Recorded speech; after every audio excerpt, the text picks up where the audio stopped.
If you like audiobooks or audio shows, check out a free trial of Audible. Just click the link in the description. Welcome to Mindshock True Crime. This is your host, Bruce McGuire, and you are listening to the Maura Murray series. This is episode 74, Solving the Case. We are going to look at all of the bombshells as of yet not reported. We are going to take a look at what might be the determining factors in solving this case.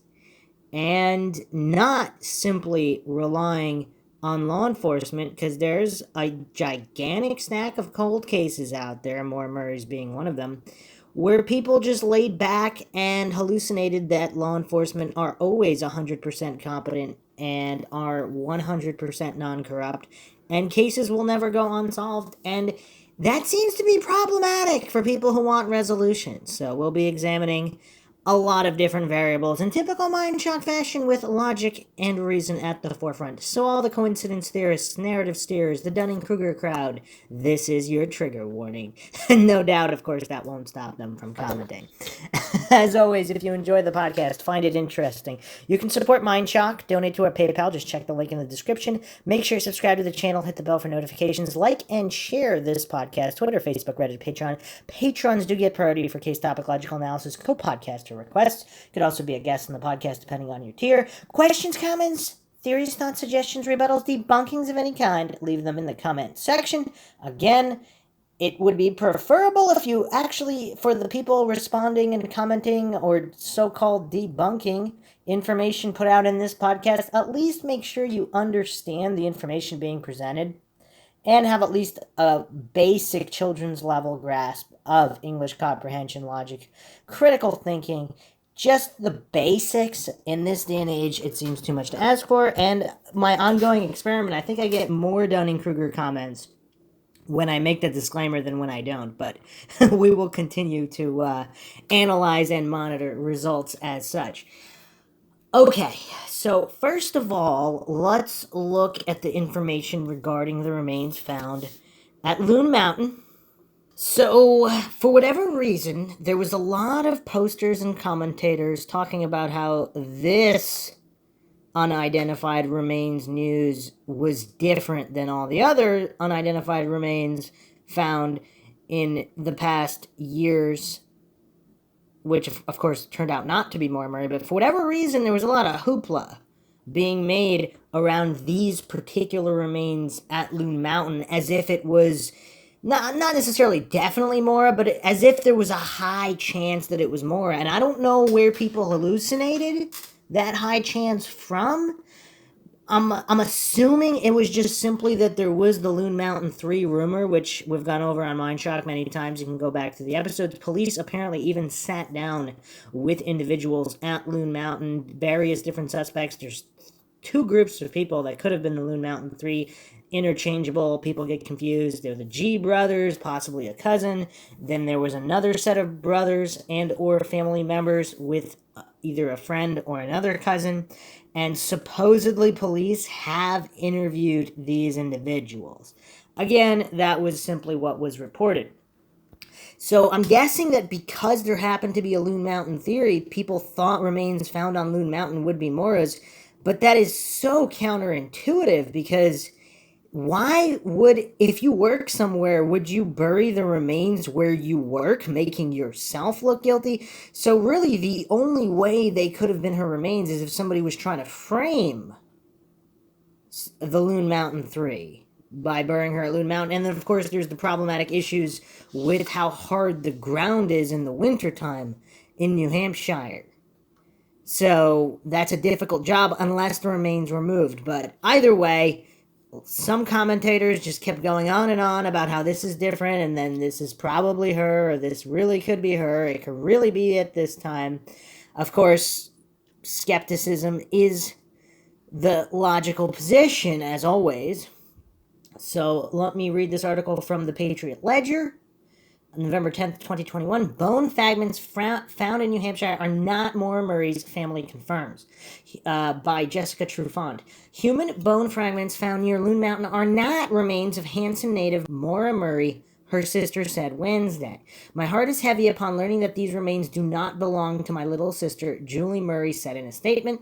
I urge the New Hampshire State Police to work tirelessly until the remains can be identified so that peace may be given to their loved ones. My family will continue to search for Maura and will leave no stone unturned until we bring her home and hold accountable those who are responsible for her disappearance. End quote there from Julie Murray. A couple points there. Again, people grieve in different ways. She has a heavy heart, so she wanted that to be her sister's remains. Now, on one hand, of course, that's not necessarily illogical, because if she truly believes she's dead, then she would want her remains to be found so that they can have closure, and then they can bring her home for her family, her father. So that kind of makes sense. But on the other hand, so there's no inkling of hope left that she's alive somewhere. Now, I'm not saying there's a good chance of anything. Obviously, there have been cases where kidnapped victims were held captive for many, many years. And obviously, there have been cases where people ran away and started a new life. Now, I'm not in the know here. I haven't solved this case. I don't know the answer here. I'm not sure why Julie Murray's 100% convinced that Maura Murray's not only deceased, but there are individuals that Maura did not leave of her own free will, because she's talking about holding accountable those responsible. So, of course, very possible Julie Murray has information that we don't have. She might even have information law enforcement don't have. Again, this is Mindshock, where we don't pretend and hallucinate we know anything for sure. The only thing we know for sure is that we don't know anything for sure. So, obviously, that does not mean Julie Murray is in the wrong about anything in any way, because obviously the Dunning-Kruger crowd, they always jump on every comment as if it's some kind of criticism of a family member, some kind of unfair criticism. Really, really bizarre. But anyway, let's continue on here. Maura Murray, then 21, went missing after leaving her dorm at the University of Massachusetts Amherst and crashing her car in New Hampshire in 2004. Again, all assumptions. It seems like even the journalists are just running away with this house of cards of assumptions without examining the base layers. Ignoring the man smoking a cigarette, Butch Atwood saying it didn't look like the woman in the pictures, etc., etc. New Hampshire State Police said in September that troopers, police in Lincoln, New Hampshire, and the state archaeologist, the medical examiner, and the U.S. Forest Service were investigating bone fragments found in the area of Loon Mountain during a construction project. But Julie Murray said state and federal authorities conducted radiocarbon testing and found a more than 95% probability that the bones date from between 1774 and 1942. Now, that's kind of a really weird metric, because if it's 95% probable, why not 1973 and 1941? I don't know how they dated that, but either way, investigators said Murray left her dormitory at UMass Amherst on February 9, 2004, and drove north, though the reason is unknown, and of course, just another assumption. We have no actual legitimate evidence that stands up to logical scrutiny that Maura Murray ever left the UMass area. Now, maybe police do, very possible, but we can't pretend that it's a fact if we don't know it's a fact. And law enforcement could have also stated that they know for a fact that it was her for reasons they can't disclose because it would be harmful to the investigation. But they haven't done that either. So very possible law enforcement does not have evidence that she left UMass area either. Okay, they know, I mean, this article is kind of rough. They know she made it at least as far as Haverhill, New Hampshire, a mountainside town near the Vermont border. Who knows, and how do they know? Because they don't really. Unless, again, Julie Murray or other individuals have information that we don't have, and somehow they do know. But we can't pretend something is true based on knowledge we don't have. That's why cases remain unsolved. Residents reported seeing her along a sharp turn on Route 112 after her car had gone off the road and slammed into a snowbank at about 7:30 p.m. Again, there were no residents that positively ID'd her. There were residents that said there was a man smoking a cigarette and that there was a figure at the vehicle. And there was, Butch Atwood reported, a woman who did not look like the pictures. There was also the tall blonde reported walking away from the so-called accident scene. So plenty of evidence that it wasn't Maura. Zero definitive evidence that it was. One passerby said he offered help, but Murray said roadside assistance was on its way. I guess they're talking about Butch Atwood here. The man drove home, called police. When officers arrived a short time later, Murray was gone, leaving no footprints in the snow and only scattered clues. No one has heard from Murray since, and her family has been waiting 17 years for answers. To keep her sister's disappearance in the public eye, Julie Murray said her family has remained active on social media and on the website MauraMurrayMissing.org. There has been international interest in Murray's disappearance and potential leads in the case before, but none have led to answers. Perhaps that base layer of the House of Cards should be re-examined? Perhaps, since the case is still unsolved. In 2018, public radio producer Maggie Freeling and former U.S. Marshal Art Roderick set out to discover what happened to Maura Murray in the Oxygen TV network's true crime series, The Disappearance of Maura Murray. Or did they? Or did, as Art Roderick admitted, they just wanted to put to bed any kind of law enforcement malfeasance theories? They had no interest in the truth. They just wanted to shut down any kind of logical, objective, neutral inquiry into law enforcement behavior. They worked with Lance Rienstierna and Tim Pillar, who host a podcast about Maura Murray's disappearance, and James Renner, who wrote a book about the case. And of course, Renner and John Smith, really the only legitimate investigators in this case who seem to honestly want to solve it and aren't really worried about stepping on people's toes because they're too busy trying to actually find the truth. So, yeah, Loon Mountain seems to be a dead end in respect to the remains just recently found. So, I'm going to go off another comment Julie Murray made, which a lot of people kind of write off as just general true crime lingo. Although, in looking at dozens and dozens of cases, someone knows something. Yes, that is used in certain cases. I wouldn't say that's a catch-all. Because if it's just the murder of someone fell and died in the woods and no one knows anything, you wouldn't necessarily use that. When there's a circle of suspects, then that becomes more likely someone could have said something, someone knows something. So it's not necessarily in every single case. I don't know. Again, I don't know what to make of that. I posted this on the Maura Murray Mindshock subreddit, pretty much the only objective, neutral, logical subreddit out there regarding the Maura Murray case, because of course the so-called main subreddit, Maura Murray, is an obvious sham where they just shut down logical inquiry under the guise of being polite or whatever else they hallucinate and make up, misinfo. Anything that goes against their narratives, blindly defending so-called official narratives and just not wanting any kind of logic or reason present in the sub. So, total sham with troll moderators and various trolls that are allowed to run amok, basically making fun of Maura Murray herself and the family. I mean, it's just inexcusable behavior. I don't know why people still defend some of these people. But either way, I made a post on the Mindshock subreddit. Maura spoke to someone and said something. Law enforcement must have some idea of what this was.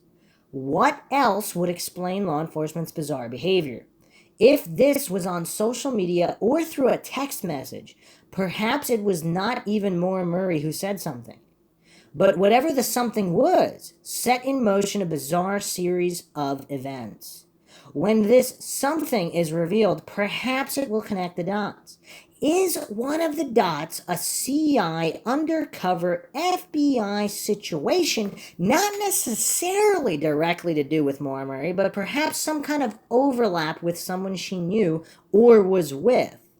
Seems to be the only reason to not release CCTV from UMass or the liquor store footage, or hold the ATM footage for eons and even then only release a small portion, which in post-2000 could easily be manipulated.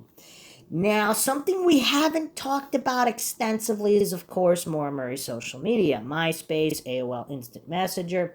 These are things that kind of fell by the wayside where everyone else is talking about all these other things. You have, of course, the narrative steers and the trolls trying to obfuscate the case. You have guerrilla ontologists thrown into the mix with, of course, guerrilla ontology, the goal of which is Discordianism, to confuse people, to try to figure out how much is real, how much is a put on.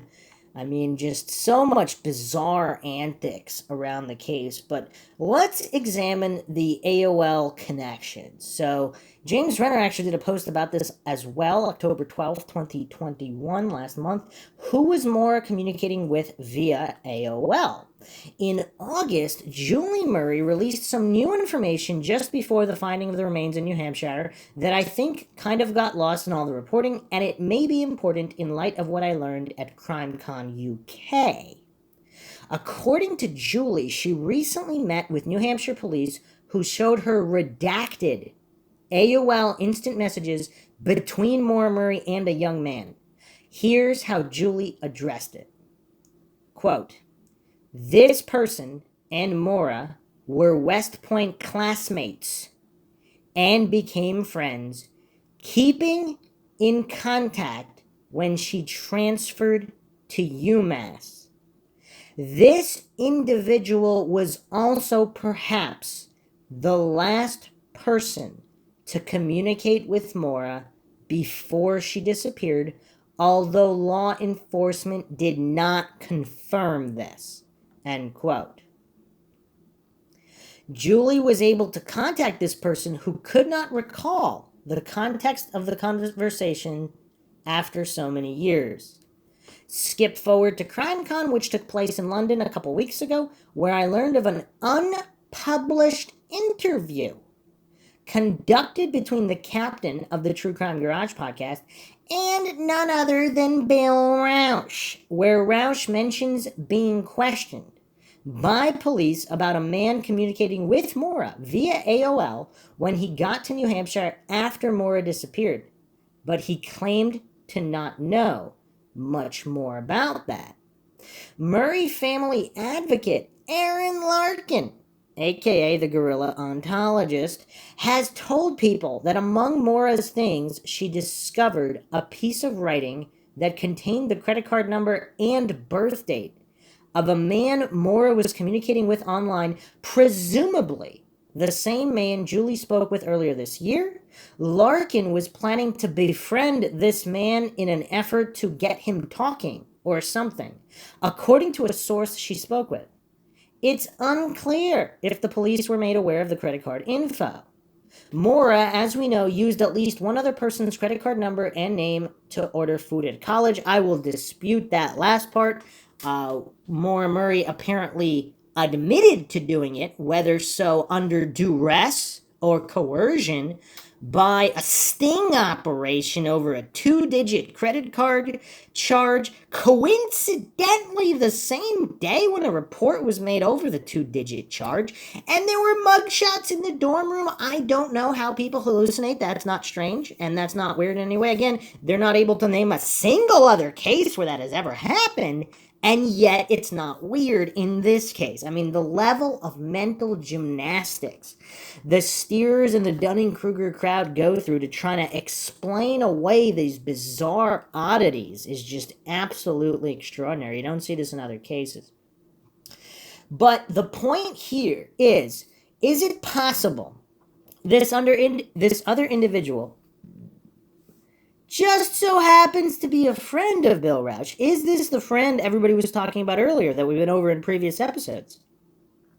Is this the friend possibly keeping tabs on Maura at UMass? Is this the friend who possibly informed Bill Rausch that Maura may have stepped out on him?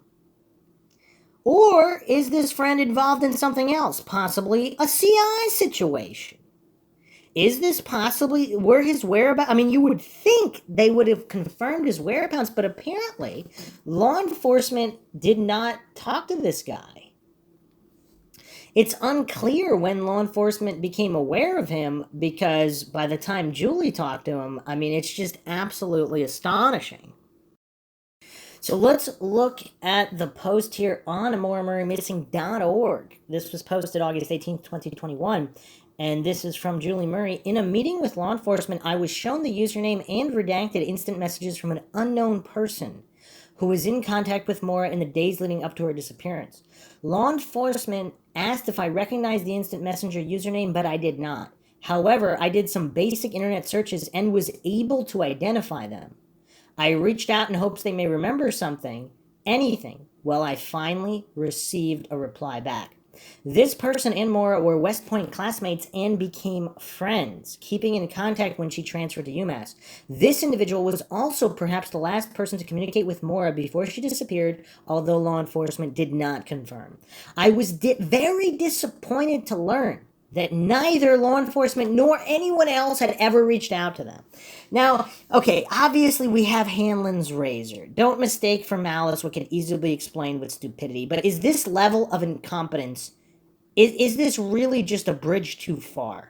We're asked to believe that law enforcement is too incompetent to track down a basic username. Law enforcement is too incompetent to track the recent phone calls made from Maura Murray's phone, including Linda Salamone regarding the condo in Vermont. I mean, this is all kind of hard to believe unless they knew what happened to Maura and never did a legitimate investigation. Does that make more sense? I don't know. The listeners can leave their own thoughts and theories regarding that. It's just being asked to believe this level of incompetence. I mean, it's tough. It's tough, that's all I'm saying. I'm not saying it's impossible. Law enforcement might be this incompetent. I don't know. I'm not pretending to know either way. Continuing on here, 1,000 questions ran through my mind, but mostly, why didn't law enforcement talk to one of Maura's last known contacts? I was able to find them using my very limited resources.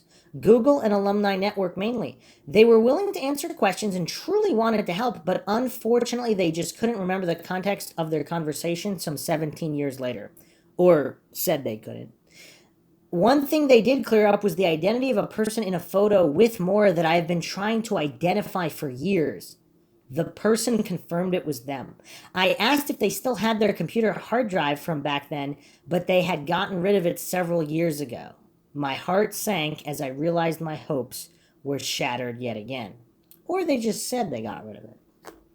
I can't help but wonder if law enforcement would have contacted this person sooner, or contacted them at all, if we would be any closer to answers. Unlike law enforcement, we do not consider Maura's disappearance a cold case. Many people have expressed an interest in learning more about our efforts to find Maura, so I plan to share more updates in the future. I also want to thank those members of the community that have reached out to express their support and empathy in recent weeks and who have strived to maintain the focus on Maura. We are grateful to those who share our genuine desire to find an answer and help us bring Maura home. Okay, so that is very, very curious. So unless law enforcement did reach out to them or FBI did, and there's a gag order in place, so they couldn't confirm that on either end by the individual or by law enforcement. Again, when we don't know what the situation is, that means we don't know. Hallucinating and pretending you know something when you don't, that's not going to get cases solved. Also, this individual, if they are friends with Billy Roush and they don't want Julie Murray to know about it, then perhaps those are the vague answers they would have given her. So again, if there is an intersection with this guy or another guy, possibly friends with Billy Roush, possibly not, and also possibly a CI, if there's some kind of weird triangle or square or rhombus of some kind, there might be multiple individuals involved, one of which is a CI. So here is a very astute online researcher who responded to my thread here regarding Maura speaking to someone and saying something. Here's an interesting bit of info on New Hampshire's right to know law and some curious tidbits thrown in. This Q&A was 2012. 5 years before Oxygen ever came to see the New Hampshire Attorney General office to speak about Maura Murray. Somewhat boring during the entire 45 minutes, so to spare everyone, I picked out a few notes that seem worthy. And this is, of course, with Jeffrey Strelzin. Okay, so let's look at what he says here. So this is at the 6-minute mark. I thought to myself, John, if you want to say we're not going to release the information as a matter of national security, okay. But out of respect for their privacy interests, and we all know how much privacy they all got in Guantanamo, some of them are still there without being charged with a crime. So Thank God the New Hampshire Attorney General's Department of Justice is not mimicking the United States federal government Department of Homeland Security when it comes to the release of information. I will, and I already have, and I will again, give credit particularly to this administration, Mike Delaney, Jeff Strelzin, because they have a lot of respect for the public's right to know. There are times when we do withhold information for public safety reasons, and typically it's a confidential informant, and there are rules about that. But I will tell you, it's pretty rare, and occasionally you may have someone testify in the courtroom, and you may actually have that person's face concealed, and it's usually done with an undercover police officer, someone who's either in an undercover drug unit and has moved in there, and that occasionally happens, and you can get permission to keep that person's identity concealed and even have them come in and wear a ski mask. But that's pretty rare. For the most part, if somebody's going to be in a courtroom testifying, you can't hide who they are or their personal information. It comes out if it comes out in the courtroom. But a good example of not disclosing the identity of that person would be a child victim of a heinous crime, testifying. They'll close the courtroom and not release the identity of the individual for obvious reasons, privacy rights. So let's recap that. There are times when we do withhold information for public safety reasons, and typically it's a confidential informant, and there are rules about that. Okay. So at the 7-minute mark of this particular video, he's asked a question. And let's see what he responds here. Well, I was going to ask Jeff with regard, you mentioned the Bowman case, and I think that's 2001, where the Right. records are still sealed. Are there other examples, or not examples, but real cases where you mentioned the limited window, but where that window has gone on for years, where you have cases still sealed? Maura Murray. Yeah. Maura Murray case. There are probably not a lot of them because usually we can't generate search warrants in those cases. They're only sealed records if we can generate search warrants. I mean, there are a lot of things that we do that don't require search warrants, or we don't have probable cause to get a search warrant. So the number of those cases are pretty limited where we're actually able to get enough probable cause to get a search warrant, or needed to. So there are a pretty limited number of those cases. But yeah, Maura Murray is one of those other cases. Are there any longer Than Bowman? No, I can't think of any. Because that would have been because I came to the office around 2000. So that's the only one that far back that I can think of. So let's recap that question. Are there any real examples where you have withheld information that has gone on for years and where there are cases that are still sealed? Strelzin says the Maura Murray case. So did Strelzin just admit that there's a confidential informant involved in the Maura Murray case? And typically it's a confidential informant. Maura Murray case, confidential informant. Maura Murray case, confidential informant. Maura Murray case, confidential informant. Maura Murray case, confidential informant. Maura Murray case, confidential informant. Confidential informant. Confidential informant. Confidential informant. Confidential informant. Confidential informant. Maura Murray case. Now, obviously, it's unclear whether he's stating Maura Murray herself as the confidential informant, or whether there's another individual in the periphery, possibly involved in the staged accident scene, possibly not, possibly involved at UMass, possibly involved in the Hadley accident, possibly involved in the Patrick Bassett hit and run, possibly involved with some kind of West Point crossover individual, possibly the guy she was talking to on AOL Instant Messenger, or possibly the guy at the pizza place that she seems to be calling at Domino's Pizza after hours when it's closed to talk to an individual. Possibly the guy in the liquor store footage with her. Why have they not released that video? Why is the FBI on the ground at UMass for a DUI walkaway of a 21-year-old adult? These are the real questions. These are the real questions. Obviously, the Oxygen documentary didn't want to touch any of this because they didn't want the truth. They were just looking to shut down any kind of logical examination of law enforcement malfeasance. Are there any any longer than? And Bowman? No, I can't think of any. Because that would have been because I came to the office around 2000. So that's the only one that far back that I can think of. So this is the only case that Strelzin can think of since the year 2000. So in his however many years now, decades now, going into the second decade, the Maura Murray's the only case? So what does that mean? Is Maura Murray a CI or is someone else involved in the case a CI, which is why all these records are sealed? I mean, what did Strelzin just admit here? In the New Hampshire Right to Know Q&A posted on the New England First Amendment Coalition YouTube channel, November 1st, 2012. Very, very curious. So, continuing the post here on the subreddit from this researcher, it is abundantly clear in this that Strelzin is stating Maura's case, a case with no crime found, is the only one still sealed in regards to CI and the public's right to know.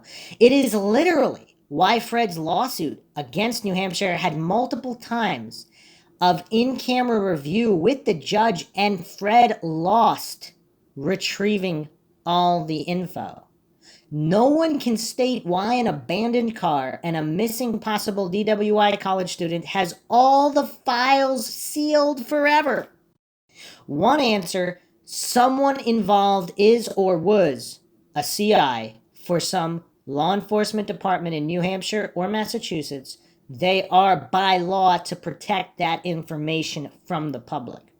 If it wasn't Maura, then it was someone who to this day needed their identity permanently hidden. And that opens the door for a lot of options here, because that opens the door to this individual might have been the one who harmed Maura. But they can never release this information because it's in connection to a confidential informant situation for other cases, which might be critical for something else. And I have long speculated that. If you go back to the first episodes in the Maura Murray Mindshock podcast, I mean, that seems to be the only thing that explains all these oddities. I mean, you have, of course, the Dunning-Kruger steerer crowd who pretends there are no oddities, but clearly this case has more oddities than just about any other case. What explains those oddities?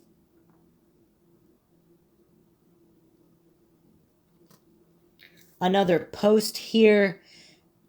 It's the devil in the details. It was 5 years before Oxygen when they went on air. I think it could be a police CI, but someone else in Maura's car.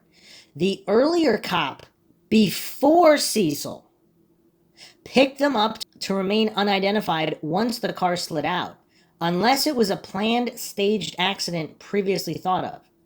All the rest of the stories and the local dirtbag blame could just be a ruse to keep everyone from looking in this direction. Law enforcement may truly not know what happened to Maura, but may know it wasn't her at the weathered barn that night. And that is an excellent point. So there is no conspiracy necessarily that law enforcement knows what went down. They just know that there was someone involved that picked up someone at the weathered barn corner. One of those individuals is a CI, so they can never release that information. And they truly don't know what happened to Maura Murray, who disappeared from the UMass area. So they truly can't answer any of those questions about Maura because it had nothing to do with whatever happened at the weathered barn corner. Very, very possible. So also, if they did need to protect the identity of a CI, would they deny a state trooper's presence like John Monahan? Would they just want to completely obfuscate everything that happened? So you have a DUI walk away from this abandoned vehicle, and the New Hampshire State Police is denying the presence of a state trooper. I don't know, was it 8 months or something, close to a year? Fred Murray was going on and on about this in the early days on why they were even denying John Monahan's presence at the scene. Are there any other DUI walkaways where state police deny the presence of an officer who was at the scene? We're talking about a DUI walkaway here. I really don't know how this steers in the Dunning-Kruger crowd. I mean, the extent of their Dunning-Kruger to be able to say any of this was a straight face, that this is all legitimate and there's nothing shady about the staged accident. It's just really bizarre. But anyway, if they're trying to protect a CI, would they concoct some kind of narrative? Would they bring in a U.S. Marshal involved, possibly with U.S. Marshal activities that needed to protect the CI? Let's not forget all of the DEA activity coincidentally going on in the Haverhill area that night. Let's not forget the U.S. Marshal activity that all the steerers and the Dunning-Kruger crowd want everybody to sweep under the rug. We went over this in previous episodes, of course. You make sure you check those out. All of the radio chatter regarding the U.S. Marshals calling in, regarding a vehicle connected with the DEA. So would the Oxygen Network steer and pretend that Cecil was in 001 all along to cover up the identity of a CI? And again, this does not necessarily have anything to do with Maura Murray. It's whoever else was whoever was getting rid of her vehicle. Another astute post here. I tend to have settled on this specific foundation for my theory. Someone picked someone up from the Saturn. The car was brought to Haverhill for this specific reason. Get rid of the Saturn and possibly create an alibi. Muddy the waters. Things didn't go as planned up there that night. I don't think it's a stretch they drove up there at night and the car at some point may have had to have been towed. And another response, it's something like this and they have been keeping it quiet since. The car was staged or was headed to be staged. Maura was somewhere else during all of this activity. And regarding Cecil's knowledge of what went on that night, another post here, Cecil may or may not have known, but I'm leaning towards he knew something was awry. It may be why he took those photos. And of course, they may have been blocked because it shows something kooky outside of the narrative put out to the public. It makes sense that 001 would arrive just before Cecil to pick up whoever the driver was and leave, then have Cecil show up to do the official procedure. It should have been no big deal, but law enforcement had no clue. Social media has kept all angles and held their feet to the fire ever since. There have been too many clues pointing to this. Okay, very, very curious. Okay, we're about to get into real Mindshock land now. I mean, the Mindshocks are not going to stop coming for this episode. It's really, really time to let all of these Mindshocks out and put all the cards on the table and try to solve this case once and for all. And of course, Mindshock, probably the only podcast out there that is truly objective, logical, and neutral, and just going for the truth and the truth alone, not trying to spare anybody's feelings at the expense of getting to the truth. So here's the deal. We have Strelzin on video admitting that Maura Murray is the only case since 2000 where files are sealed, redacted, etc. And the only reason that would be because of a confidential informant. And typically, it's a confidential informant. Maura Murray case, confidential informant. Maura Murray case, confidential informant. Confidential informant. Confidential informant. Confidential informant. Maura Murray case. Or some kind of a child victim that was testifying, which does not appear to be relevant here.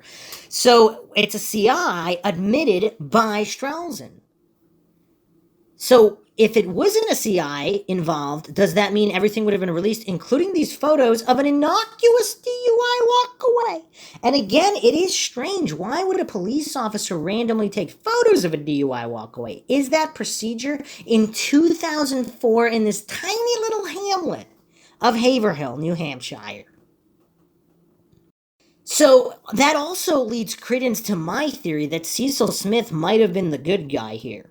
Because if he knew something was wacky, he's doing his best. I mean, this is a military intelligence officer. If he was told to cover for a CI, of course he's got to follow orders. Especially if he would assume, of course, the orders would be legitimate, and maybe they are. Maybe protecting this CI is the best, is what should be done. So again, we don't know all the details. Maybe all these agencies are acting in the right. It's just unfortunately, they can't find out what happened to Maura because of this intersecting situation which threatens other individuals, particularly if they really even believed at the time that Maura really just ran away or whatever. They wouldn't have, in that moment, why would they threaten a CI investigation or all of these other things if they truly believed that Maura Murray was safe somewhere? or at least that was a great possibility. So looking at it from the perspective of some of these upper agencies, maybe they did act in the right. Again, I'm not hallucinating or pretending to know anything for sure. This is Mindshock. But if Cecil Smith is the good guy here, and they had to fudge up the timeline, the narrative 001 in order to protect the CI, of course Cecil would go along. He has to follow orders. He's a law enforcement officer. Maybe he had second thoughts because he felt bad for the family, and then who knows what happened in the end. Supposedly the New Hampshire State Police or other officers visited him the day of his supposed suicide. There's rumors there were 2 guns found. Again, I don't know any of this. I am not claiming anything is true or untrue. These are things John Smith has heard and reported. I don't even know if John Smith claimed they're true or untrue. He's just reporting information. I don't know why that's so difficult for individuals to understand out there. Same as James Renner. He's reporting information, and these 2 guys, James Renner and John Smith, have been vindicated every step of the way where it's been proven that the information was reported to them that they claimed was reported to them. Now, whether it's actually true or not, that's, of course, something else entirely. But both of these guys aren't really claiming it's true or not true. They're just reporting what was reported to them. So Cecil Smith may very well have been the good guy here. We have to keep that in mind. Okay, so continuing on here, a few other posts. Wasn't there also some fireman that John Smith thought was suspicious for some reason? If I remember correctly, he quit or left the job later on.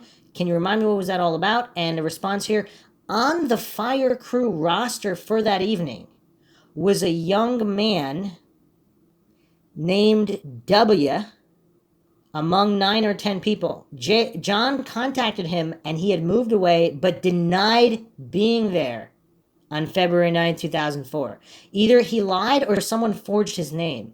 Oxygen never spoke with any of the fire crew for their TV show. Again, if you're looking to find the truth, wouldn't you speak with the fire that was the fire department that was toned out? Very, very curious. Another really astute post here. It's possible, regarding Maura Murray being alive, it's possible she's alive, but I'd go with probably not. A theory, there was a meeting of the minds of more than one group of people that wanted her killed or would look the other way. It's a stretch, I get it. Possibly Maura walked somewhere Sunday because she did not know the danger she was in because she trusted them. I don't think she was killed in Amherst, but abducted knowingly or not. If she called Fred, possibly she was unaware that she was in trouble. She was killed elsewhere after leaving on a ruse, maybe in the right side of New Hampshire while her car went left. But her death was covered because it was a setup by a higher agency. That's where I am currently. The ATM is a cover, and the dorm photo too. Okay, these are just my thoughts, but I see the mark of the beast on her dorm face. I see occultism here. Call me crazy, it's okay, it's a very real thing that exists. Okay, I've said enough. Alright, we're gonna keep going down this Mindshock rabbit hole, because there's so much more to cover here. So, apparently there's also been... It's been said, again, I cannot verify by whom or when. Someone at the Saturday night dorm party, the so-called Sarah Alfieri's dorm party that she couldn't remember anything, supposedly one of the individuals who was present at that party married into the Murray family?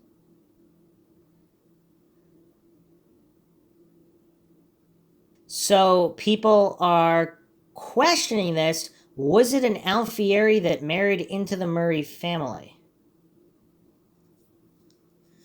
And apparently this theory has been misconstrued or posed here. It's a nurse student who said she's related by marriage. My error stating she married into the family. More likely someone she's related to married a relative of the Murray family. Could be a distant relation. Interesting is the nursing student, and also that O'Neill's account that Maura did not socialize with the other nursing students, kept to herself, But her track team members like Nast saying she liked to have some fun, two different accounts of her personality.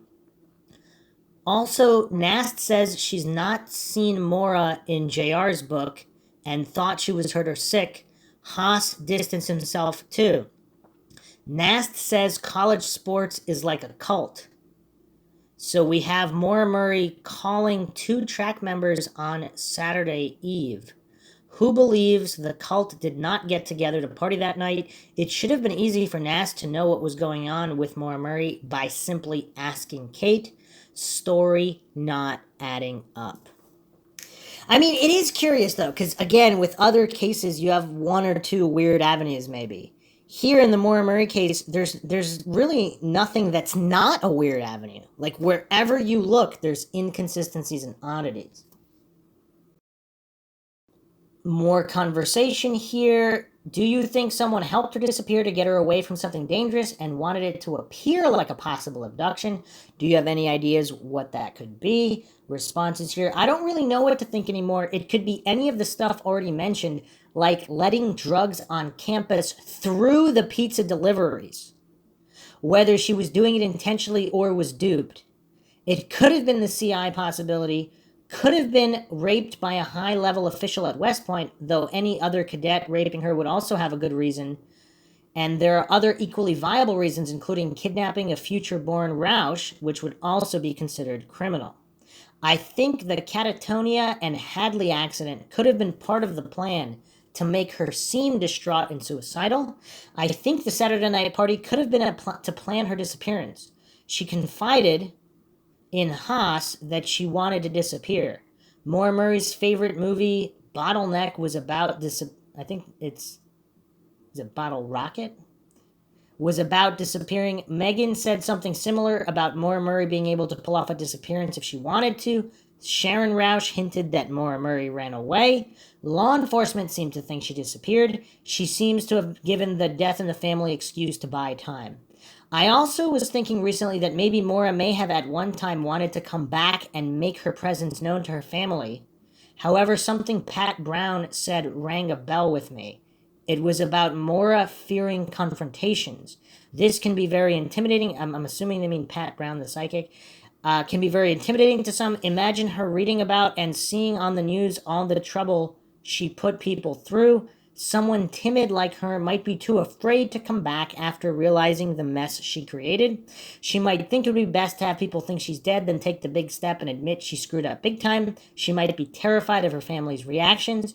If she left for reasons as simple as feeling she was a burden to her family, then imagine the thought of confronting them to tell them she had purposely let them suffer for X amount of years because she didn't have the courage to come forward and face the music.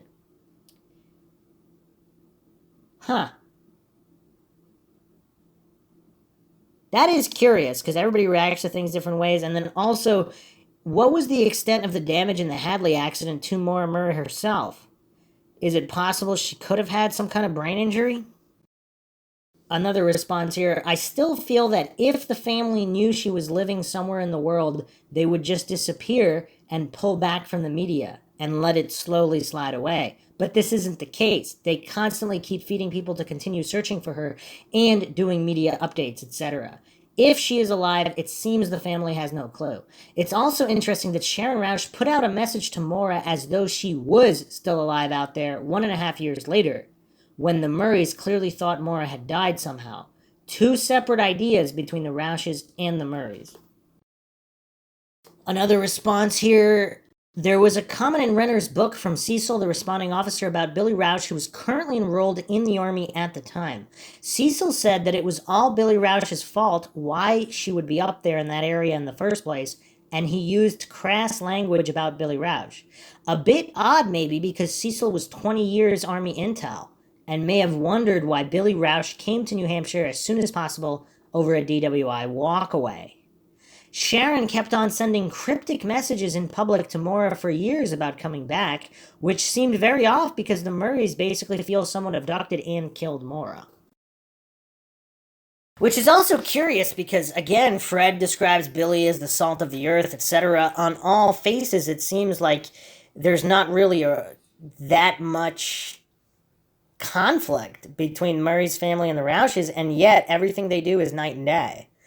Billy Roush gathers his family, gets his West Point professor to just rally up and drive countless hours over this DUI walkaway, while Fred tells Julie that his own daughter, Maura, and Julie's own sister, they don't know what the deal is with the DUI walkaway. Why don't they just wait? And Julie did not instantly get emergency leave like Billy did. What does that mean? It's just all so strange. And again, if Cecil really is the good guy, and he just had inklings that things were just not right with the entire situation, but he just may not have been able to figure it out what it was. Another couple of posts here regarding this someone said something. Perhaps this has something to do with UMPD accessing Maura's computer and instant messenger a few days after she went missing. And again, which is also strange, because UMPD is busting up her dorm room and looking through her computer. I mean, this is a 21-year-old adult over a DUI walkaway who had informed supposedly professors she'd be out for the whole week.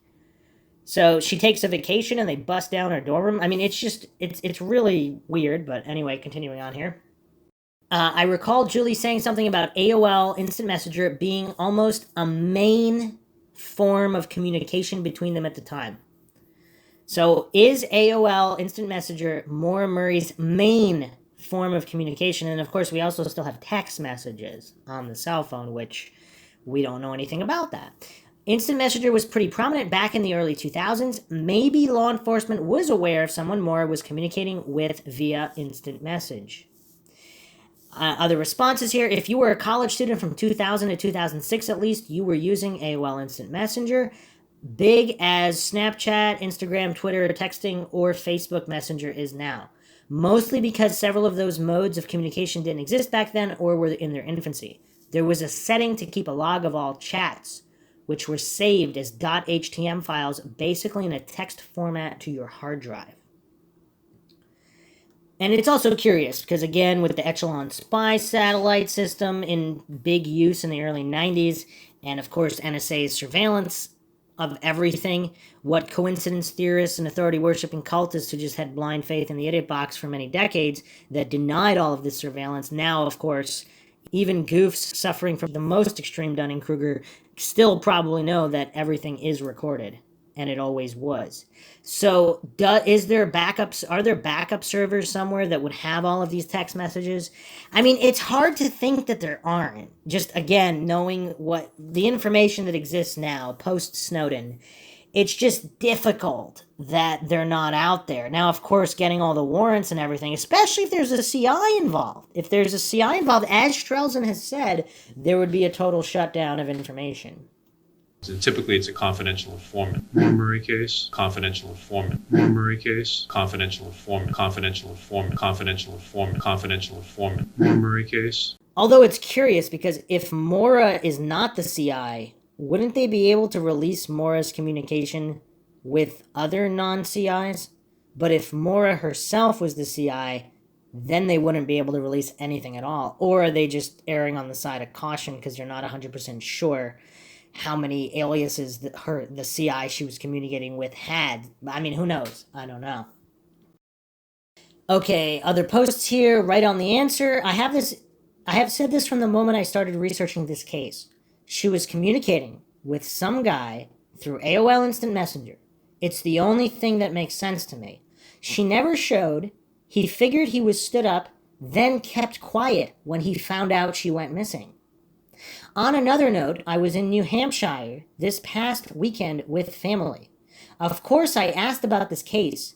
They believe she did crash on the corner. The chief is a drunk who can't be ruled out, or she probably went to a house. They have lots of theories too. And another astute post here. I thought there was an article mentioning an AIM message that law enforcement were looking into. A person she contacted her that day or the day before. Nothing was ever released, though. I still don't understand why the Murrays had Maura's computer for 5 months and never accessed her info, such as emails, messages, etc. WTF? My response is, Maybe they did. And this other individual's response was, one would assume so. It's never been mentioned. Weird. So again, yeah, they might know more than they say. I mean, I guess it's possible they never went through her stuff, but it seems kind of weird because, again, she's missing. Her family's trying to find her. I don't know what it all means. Again, all the Mindshock listeners can feel free to give their thoughts about all this. So someone asked if this was my assumption in regards to someone knowing something, and I basically just stated this is the combination of actions and behaviors of law enforcement. The response here, I agree that her friends, especially those deposed in an information grand jury, know where she was going. Their silence could easily be simply them being silent because they were asked to not repeat what they said to police and interfere with the police investigation. It is possible and likely she was even with Kate before she left based on phone activity.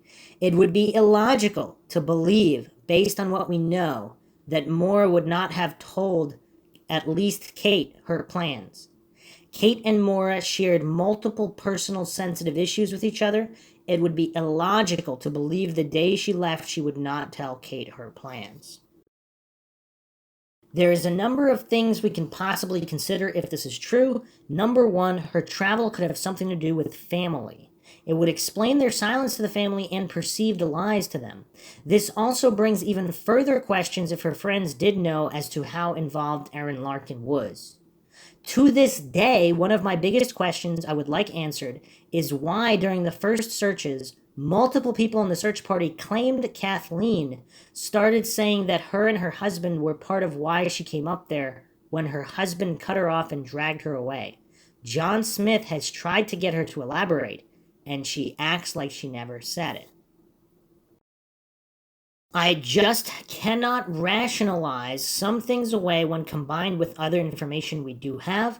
Also, Sarah's comments definitely point to an order from someone of silence. It wouldn't make sense for that order to have come from Fred, considering he has clearly stated she hasn't been responsive to the family. I am guessing it is law enforcement. What the hell did the FBI do the week they were there at UMass? Another response here. Again, to reiterate, the FBI do not involve themselves in any way of an adult disappearance. This is the real crux of this case. UMPD and New Hampshire State Police were already investigating what they needed to allegedly. There is no credible need for the FBI to do anything unless they had to. This is key. The FBI didn't have any extra time to figure out where a DWI walkaway took off to. Let's repeat, none, zero, zilch. There was no body, no blood, no signs of anything. She was technically free to go to Arizona and join the CIA. But FBI have zero interest here. With Kate and Sarah and many others, especially at UMass, having been very silent, it's clear as day that the FBI had a vested interest here and probably told everyone, including all law enforcement, to remain silent on any and all details surrounding Maura's case. It is like scientists knowing there is a black hole in space. They only know it is there because of the effects of everything around it. An FBI agent was also hanging around the law enforcement dig in New Hampshire. Not because he had to, but he was probably there to keep the lid on certain things. All right, so let's continue on again with the FBI's presence here. And this is another post by an astute researcher on the Maura Murray Mindshock subreddit. When does the FBI investigate missing adults? So this is from jerrywilliams.com blog. The FBI initially entered the Gabby Petito missing persons case at the request of the local Florida Police Department investigating her disappearance. She was last seen while visiting the Grand Teton National Park and Bridger Teton National Forest in northern Wyoming. Her body was later discovered on park property. The FBI has primary jurisdiction for murder violations occurring on federal property. There has been nothing revealed in Maura Murray's case contingent upon the FBI having any relevance being involved at all. So, a few more posts here. New Hampshire apparently will never ask the FBI to investigate the Maura Murray case like FLA did with Gabby. So what happened in the beginning when the FBI went to UMass? Why did the FBI feel the need to focus on UMass and only for a short time and do nothing in New Hampshire? I think if we knew this, we would know a lot. Response here, there was an early claim that they also went to New Hampshire. But even the FBI coming to UMass, which is a public research university, seems very out of place here in a DWI walkaway, or an adult leaving their life behind, which is not a criminal activity. I feel it is a possible huge point in the case, and it has been averted by many. There is some kind of underlying FBI-related crime within the Maura Murray case, which has left all sources on silent. It's clear as day. Boston Globe, February 20th, 2004. Although missing persons cases are normally handled by local and state police, the FBI joined the investigation 10 days after she disappeared. The FBI interviewed family from Massachusetts. The FBI has joined in the search for missing college student Maura Murray, but without a single lead in the nearly 2-week-old case, New Hampshire authorities said the additional investigators might not make a difference. Wait, what? So the New Hampshire's throwing shade at the FBI, saying that the FBI is not going to make a difference? That's kind of weird. Continuing on with the post here, FBI doesn't just join a missing adult case with no signs of any crime being committed. And Fred Murray asking for their help fell on deaf ears because they, by law, cannot do anything without being officially asked. Since they weren't asked, and it was still not a criminal case 2 weeks into the disappearance, WTF were they doing exactly? Missing persons cases are typically handled by local and state authorities unless a federal crime has been committed. Though police have questioned many of Murray's family members and friends, FBI agents will probably return to UMass Amherst and Hanson for further interviews and background checks, said Lieutenant John Scarinza, commander of State Police Troop F. She's an adult. If you want to go on vacation for a few weeks, you have the right to do that. But even the FBI is not going to go to California to see if she's on vacation there, he said. I mean, that's kind of rough coming from this guy. I mean, this is a missing person. I mean, there seems to be something personal going on there. So clearly stated, the lead state detective at Troop F, New Hampshire State Police, is saying himself here that 2 weeks in, Maura could be vacationing in California, and it is simply not in the FBI or any other agency's resources to be checking up on any U.S. citizen's right to do so. How many obviously by now have been swayed that something ominous has happened to her? But 2 weeks in, WTF were the FBI doing? If they were not invited by law, then they are overstepping federal law by talking to anyone at UMass or anywhere else, even with Fred Murray's blessing. This is key, people. Response to that, I agree with all this, so we are back at UMass, which was being run by Whitey Bulger's brother at the time, which FBI could have been really interested in. Did Bulger have a drug racket going on at UMass? The flagship UMass was in Amherst, but there are other satellites closer to Boston and Bulger's territory. All coincidence, I'm sure, and Maura Murray living in the biggest drug-infested dorm on campus must also be just her bad luck. Another coincidence is allegation that Bulger was killed by a Western Massachusetts mafia figure from West Springfield, right down the road from UMass. FBI don't step in unless a federal crime is committed. Is transporting a car involved in a possible manslaughter over state lines a federal offense? That is curious. Response here, there were multiple drug raids at Kennedy dorm and other dorms over the years. There were a few possible mafia guys who beat Bulger to death in prison, but probably for being a snitch. It could be an undercover related to why the Saturn was traveling into New Hampshire, as a reason the FBI were sniffing around UMass. It has to be certain parameters as to what they were looking into.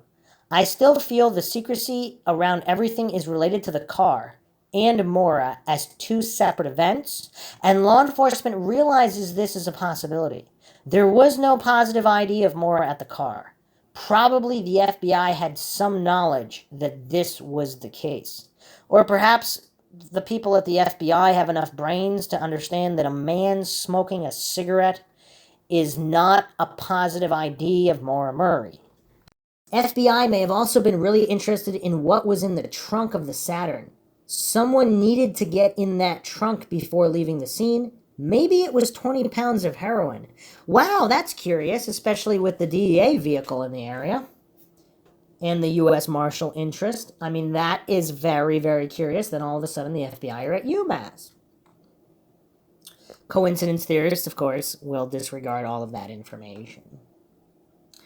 All right, let's go down another mind-shocking avenue, and that is of Erin Devine herself, bearing an uncanny resemblance to Maura Murray. Patriot Ledger, February 28, 2004.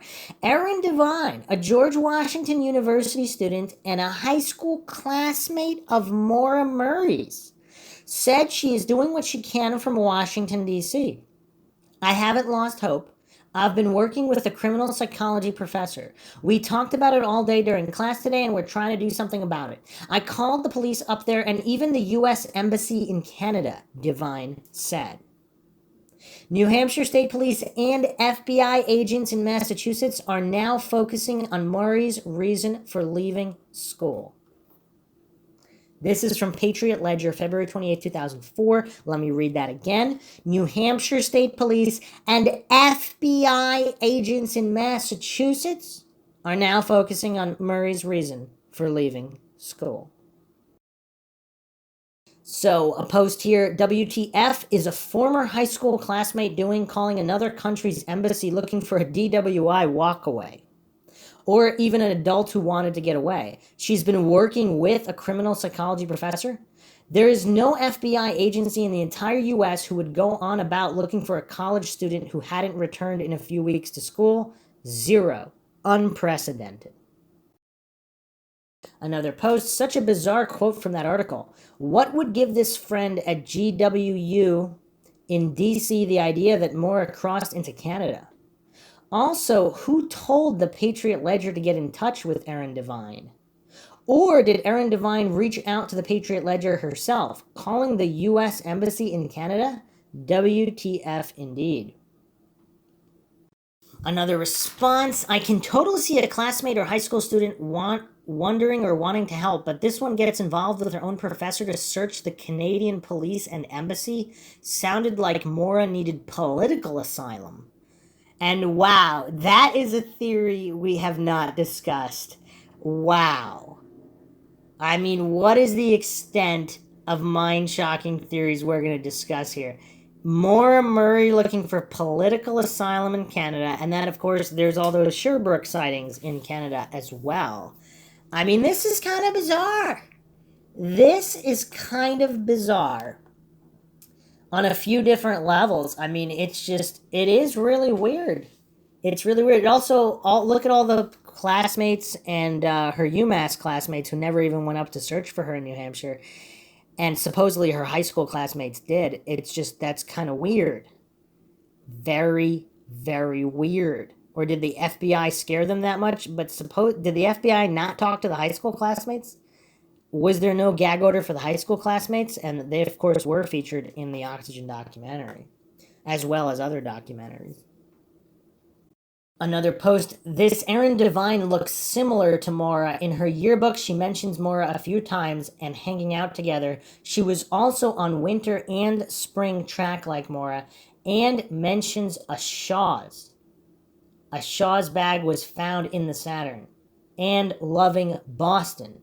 She went to George Washington University, and also had some Virginia addresses, including Alexandria, one of the more popular locations for people surrounding the Maura Murray case, that address being only 15 minutes from Billy Roush's home, and another address in Leesburg, Virginia, which is also apparently where Billy Roush lived at the time as well, being 9 minutes from Divine's address in Leesburg.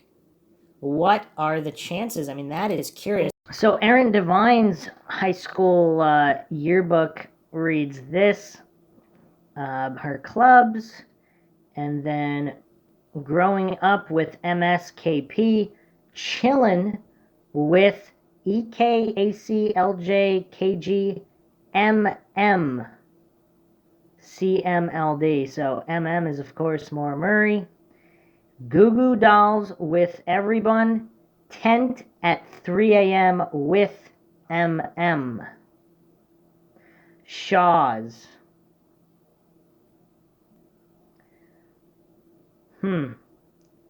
I love Boston.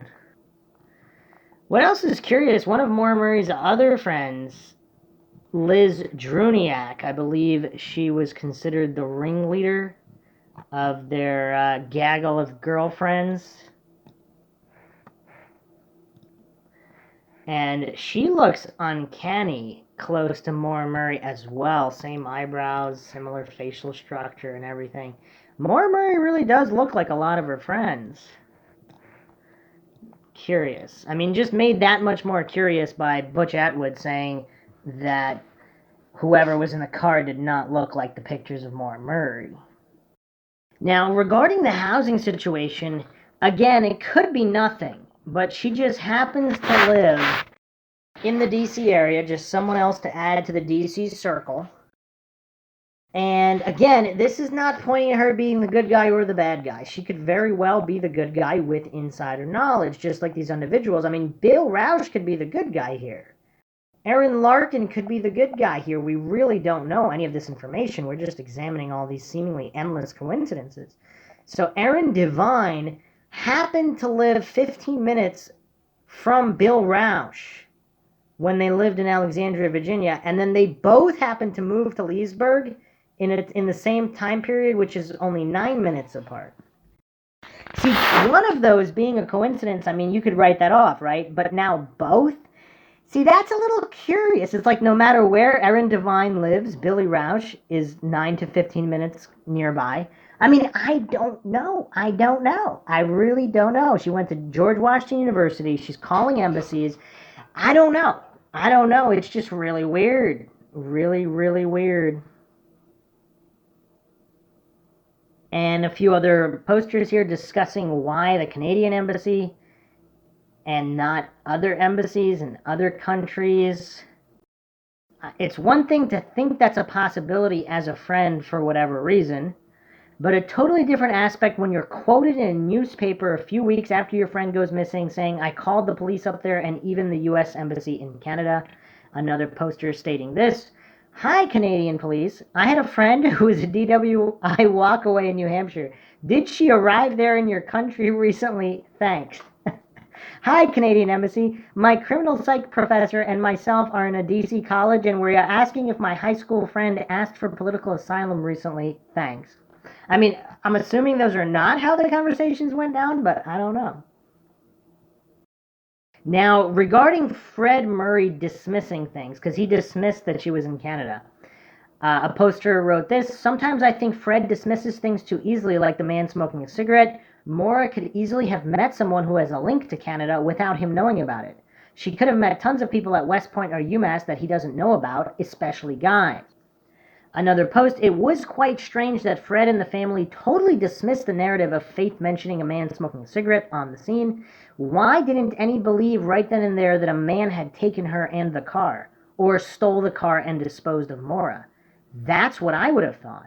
Someone, possibly Fred, said, well, Maura hates smoking, so it wasn't her. Really doesn't make any sense. And that's an excellent point. We really don't spend enough time on that. If you have a missing daughter, and you're talking to the neighbor, and the neighbor said there was this man smoking a cigarette in the car, either sitting in the passenger side or walking around to the trunk, would your first instinct be, Oh, that wasn't Maura? Of course it's not Maura. It's a man smoking a cigarette. Wouldn't your first instinct be, wait a second, did Maura pick up a hitchhiker, or did this guy do something to Maura, put her in the truck when she stopped at a gas station? Like, who is this guy?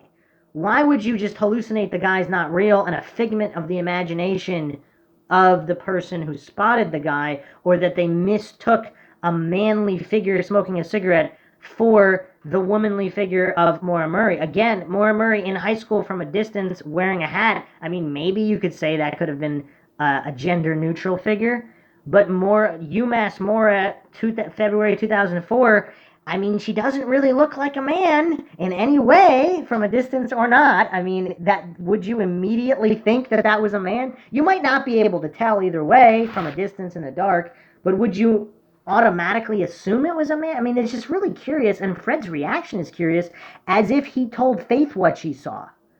Faith was the one that saw the man smoking a cigarette, but Fred told her, no, you didn't see that. You saw Maura, and apparently there was no man smoking a cigarette, even though a local dirtbag might have harmed her, but somehow he knows that Faith Westman didn't see the local dirtbag because Maura's not a smoker, so the local dirtbag couldn't have been a smoker. Does that make sense to anybody? I don't know. This is a unique kind of case. This is unique.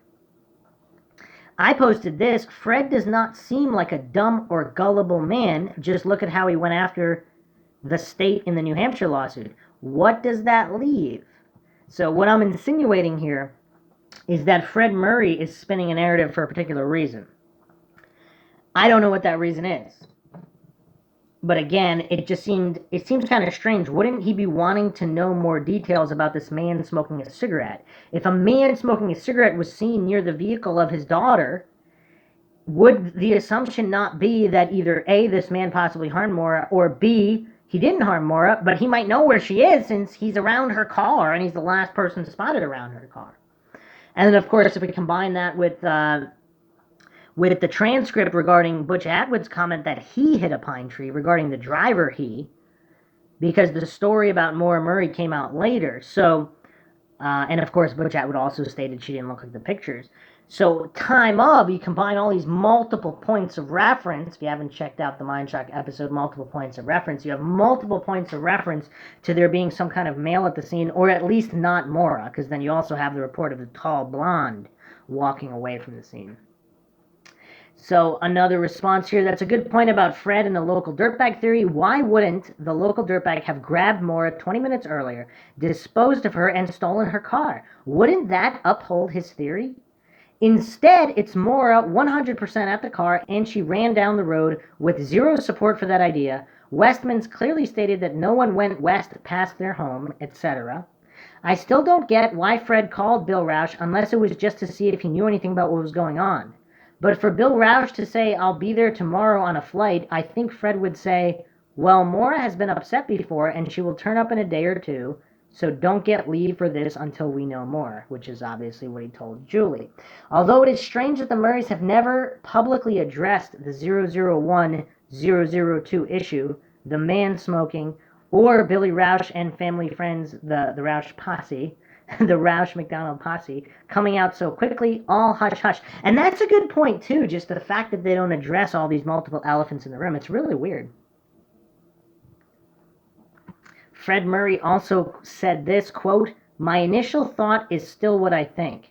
Somebody locally grabbed her, who knows the area, knows where to go, knows how to get into some place and out of some place without being seen, end quote. Another post, I agree. I recall, too, when Fred was interviewed on the 107 Degrees podcast, he asked Aaron Larkin what time Maura left UMass on Monday, February 9th, to which Aaron replied 4:30 p.m. She knew that in order to fit the official narrative of Maura being at UMass Monday afternoon and ending up in Haverhill, New Hampshire, just after 7 p.m., she couldn't have left UMass much later than 4:30. I mean, 5:30 to 6 p.m. would have been pushing it. Not a lot of room in the timeline to work with there. Fred didn't question that response, so I see why he might have been dismissive of other possibilities. I am still puzzled why the family doesn't seem to question the man smoking a cigarette as reported by Faith Westman. I think it's very significant. Another response, no one on God's green earth knows when the car or Maura did anything on February 9th. It's so ridiculous when things over time get cemented as fact in the case. It's truly mind-numbing. And Aaron Larkin was viewed by many as the fact-checker for Renner and anyone else who added anything. Even Art and Maggie used that false start as their investigative, in quotations, investigative, TV point to an extra hour unaccounted for. The entire day was unaccounted for. I've said it a million times, the 4:37 p.m. cell call voicemail check is somehow some last check before hitting the road. What in the hell is the correlation to that? All means absolutely nothing, especially if it can't be corroborated that it was Maura herself checking the voicemail.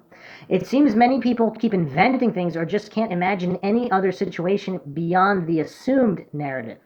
As Bruce says, it's very kindergarten level, sad attempt at logic. Actually, I don't quite say that. I say it's not even a kindergarten level. I don't want to insult kindergartners. I think there's plenty of kindergartners who would not believe the Steers and the Trolls and the Dunning-Kruger crowd in this case. And then again, we mentioned this before, so regarding rewards, there were a few rewards, $40,000 from the Duke coach right away, then $75,000 from a missing advocate group, then the GoFundMe, which was more for testing. But missing is one from law enforcement, which may be because there was no sign of any crime. They said they rescinded the larger reward because of Fred and Julie's interference, ? I think it might have just been Fred's interference, because he wanted everything going through him.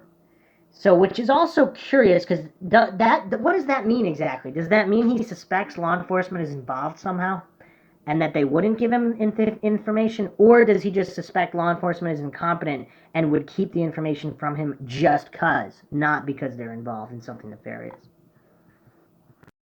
And from the FBI website here, a common misconception is that missing persons cases are crimes and are a result of criminal activity. However, going missing is not a crime. Many missing persons are found alive, and their absence has nothing to do with criminal activity. Although there are laws in place requiring the reporting of missing children, there are no federal laws that require reporting and investigation into missing adults, specifically individuals over the age of 21. Adults have the right to choose to leave their established community without reporting they are leaving. It is important to note that a person may go missing intentionally or unintentionally. Someone experiencing problems at home, example domestic violence, or in their life, example financial issues, may choose to leave intentionally. They may want to escape the situation and start over somewhere else without notifying anyone. In a few cases, missing persons have voluntarily entered into a witness protection program. Unfortunately, there have also been cases where the missing person intentionally left with the purpose of committing suicide. Regardless, the right to go missing was established from a 1995 U.S. Supreme Court decision, McIntyre v. Ohio Elections Commission, which upheld the First Amendment right of freedom of the press by supporting the right of an individual to remain anonymous when writing. This concept of anonymity has been extended to those adults who prefer to remain anonymous by going missing. Also, regarding the CI theory and the suppression of all information, is that also why Karen Mayotte, her supervisor on the alleged Thursday night breakdown, her police report hasn't been released either? It seems like nothing can really get released here. That's kind of weird too, isn't it? Because we're talking a Thursday night phone call, or possibly Maura Murray getting fired. So it's curious, because even if UMass doesn't want to look bad and think that them firing Maura at the desk job, either because she was letting in people she shouldn't have been letting in, either smuggling in drugs or not, either UMPD knowing about the smuggling of drugs via pizza boxes or not, or possibly being involved in some kind of corruption where the UMPD or a possible cadet was involved in this drug trafficking operation or not. But the fact that that's sealed as well, is it because Maura Murray's the CI, or is it because she interacted with someone who was a CI, therefore all these records are sealed? I'm going to go over one more post from the subreddit here, which is one I made. What is the most surprising outcome? Given all the strange activity in New Hampshire, UMass, and from the Roush McDonald posse, would a resolution not accounting for it be the most surprising outcome? I.e., if Maura Murray really was at the so-called accident scene, the so-called accident scene wasn't actually staged, but simply appeared to be staged for an as-of-yet unknown reason, and a stranger picked her up, possibly harmed her, or dropped her off somewhere, and she was harmed by someone else, unless that person or the someone else was connected to some kind of DC circle, why would there be all this strangeness? Heck, even if a drunk driving police officer hit her and covered it up, why would UMass not release the CCTV footage of her leaving campus? If there was a CI or undercover officer that was involved with Maura Murray in some way, perhaps they wouldn't want to release the liquor store footage because of that, and it's actually not related to her disappearance. Or if Maura Murray really did run away to start a new life, why would Haverhill not release the photos from the so-called accident scene or cover up details that it was staged? Or if Maura Murray was harmed by someone at UMass and connected to UMPD in some way, why would Haverhill care? It's, for example, not releasing the so-called accident photos and all the other nonsense. It's like every available theory has serious holes in it, and no theory seems to explain everything unless it has some kind of upper agency ties that account for both UMass and New Hampshire's response, and the Roush McDonald posse, and the online activity after the fact, narrative steers, etc. So a response here, one alleged common denominator has to be the FBI. They came into the case within the first few weeks when FBI never get involved in missing adults, especially with zero signs of a crime or anything. The FBI interviewed some people, which could be interpreted as a stand-down order, as her friends never said much, nor did UMass police or the other police agencies. Never releasing any videos of her last known whereabouts, and withholding info just seems like they wanted to keep it all under wraps. Then even silencing the ATM footage when it seems in hindsight, why would they take that footage and keep it for over 13 years and then deliver it to Art Roderick to put on national TV? The big oddity still is Billy Roush and family friends arriving as soon as possible to New Hampshire. I've mentioned Maura involved as a CI or something, but someone else she knew could have been a special ops person or whatever, and it's all wrapped up in their actions near February 9, 2004. It seriously just seems all a dead end at this point. Staging at this time of anything, including bones, would not be a surprise. The simplest answer seems so far-fetched now that it would all appear ludicrous. And another point here that I didn't mention in my most surprising outcome post, how do we account for Patrick Vassy? Because coincidentally, Maura, if she didn't disappear on Sunday, and she actually disappeared on Monday, Monday is the morning when they announced Patrick Vassy's in a coma from the Thursday night breakdown, which is coincidentally also the night of Patrick Vassy's hit and run. I mean, how many, the stack of coincidences here, I mean, it's a mile high. And it's just curious that someone's making a statement at the police station regarding the Patrick Vassy's hit and run also that Monday. And then also that Monday, you have all these suicide calls coming in the Haverhill area in New Hampshire. You have DEA activity, U.S. Marshal activity in New Hampshire. I mean, how many coincidences are there here? And they're all overlapping, and then you have the Roush McDonald posse on top of it all. And then you have the endless funny business with Red Cross calls, endless funny business with both Haverhill PD, the FBI now here, UMPD busting into her dorm room. I mean, it's all just really, really weird. None of it makes any sense.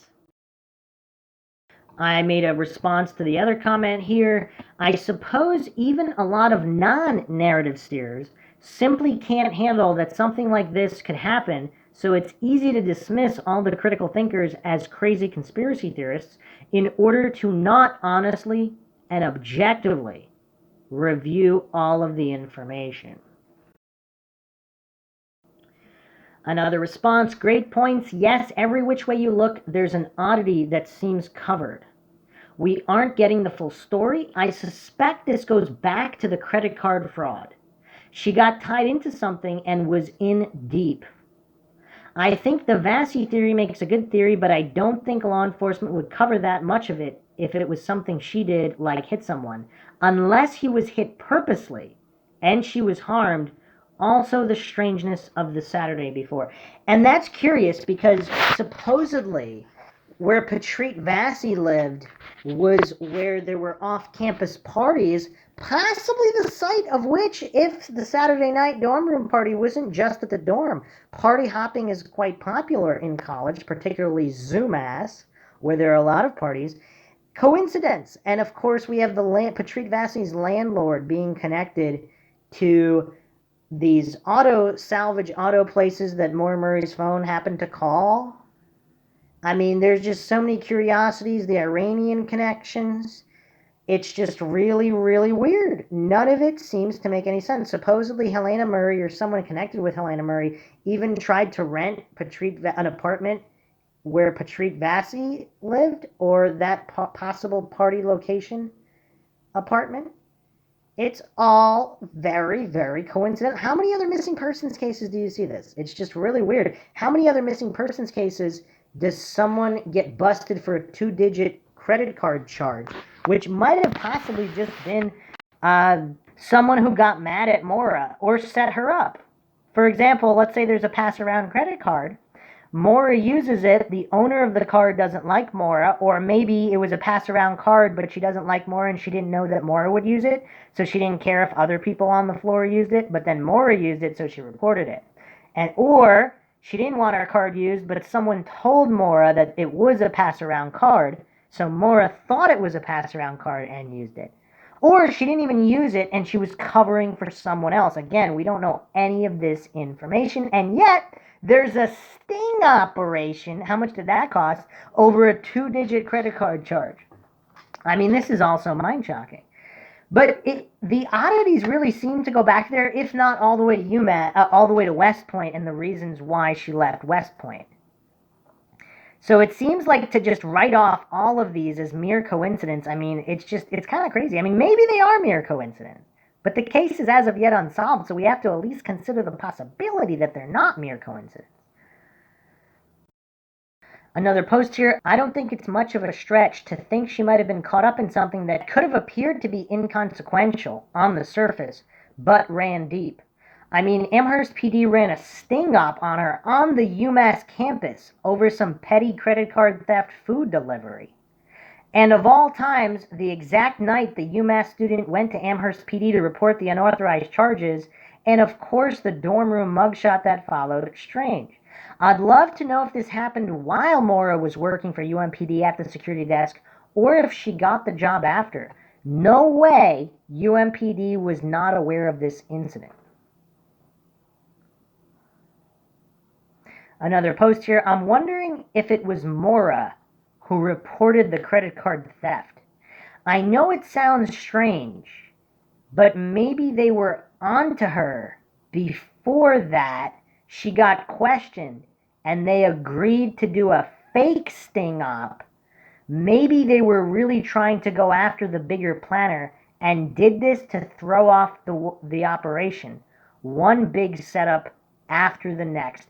Now, that does seem outlandish on the surface, but on the other hand, what's more outlandish? A real sting op over a 2-digit credit card charge?